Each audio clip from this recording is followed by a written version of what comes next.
नमस्कार मैत्रिणींनो, आज आपण बघणार आहोत बॅक साईडच्या प्लेट. आपण बॅक साईडला दोन्ही बाजूनी अशा 2 प्लेट घेत असतो.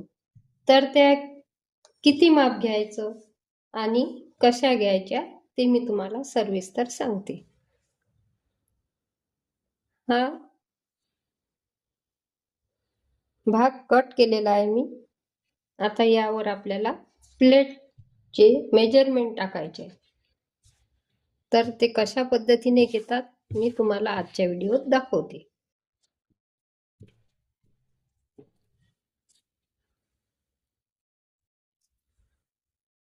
प्लेट म्हणजे खूप महत्त्वाची असते, कारण ही जर लहान किंवा मोठी झाली तर वर येते आणि लहान झाली तर इथं असा लूज कापड तयार होते आणि आपल्या पाठीवर असा फुगा आल्यासारखं कापड जमा होते. तर असे न होण्यासाठी मी तुम्हाला आता सविस्तर एकदम परफेक्ट अशी प्लेट कशा पद्धतीने घेतात ते सांगते. आता सर्वात अगोदर काय करायचं, शोल्डर पट्टीचा मध्य काढायचा. शोल्डर पट्टीचा मध्य म्हणजे शोल्डर पट्टी 3.5चा मध्य 1.25 इंच अशा पद्धतीने आपल्याला मध्य काढायचं. आता समोर आपण जेवढा आडवा गळा घेतला तेवढं माप सोडून द्यायचं आणि तो पॉइंट आपला मोजून घ्यायचा. तर हे बघा, अशा पद्धतीने आपला 4 असा त्या पॉइंटवर माप येते. बरोबर 2.25 इंच आणि 4. मी हा गळा 2.25 इंचाचा घेतला. तुम्ही जर 2.5 इंचाचा घेतला असेल तर तुम्हाला 2.5 इंच असे समोर ठेवावं लागेल. आता मी 2.25 इंच घेतले म्हणून मी 2.25 इंच ठेवले. आता 2.25 इंचाचा मध्य 4 येते. तर आपल्याला अशा पद्धतीने सरळ 4 घ्यायची. आता बरेच वेळा काय होतं, हा टेप असा तिरपा किंवा या साईडनं तिरपा असा घेतला जातो आणि इथंच चूक होते. तर आपण इथं पण 4 इंचाचे माप मोजून घेऊ.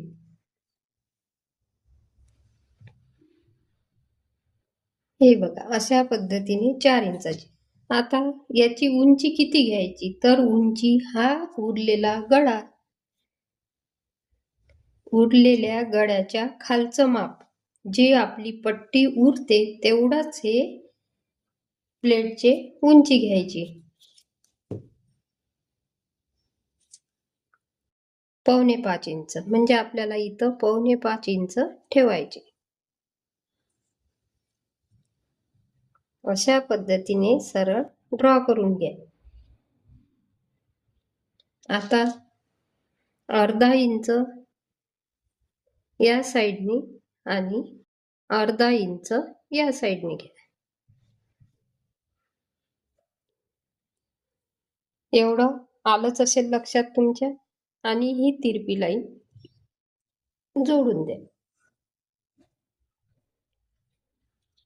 ही पण तिरपी लाईन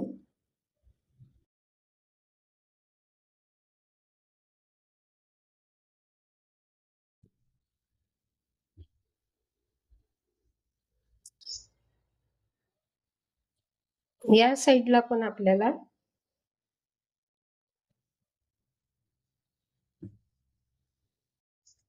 एकावर एक टाकून अशा पद्धतीने आपले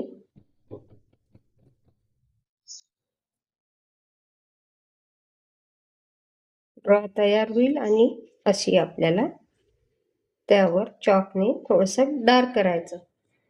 तर दोन्ही साईडनी ह्या प्लेट एकदम परफेक्ट झाल्या. हे बघा, म्हणजे आपलं शोल्डर या साईडनं झुकते. जर आपण कमी घेतलं तर शोल्डर या साईडने जाते, म्हणजे शोल्डर उतरते. ह्या प्लेट दिसतात साध्या आणि सोप्या, पण खूप महत्त्वाच्या आहेत ब्लाऊजमध्ये. तर असेच नवीन व्हिडिओ पाहण्यासाठी तुम्ही माझ्या चॅनलला लाईक करा आणि व्हिडिओ आवडला असल्यास कमेंट करा. बाय.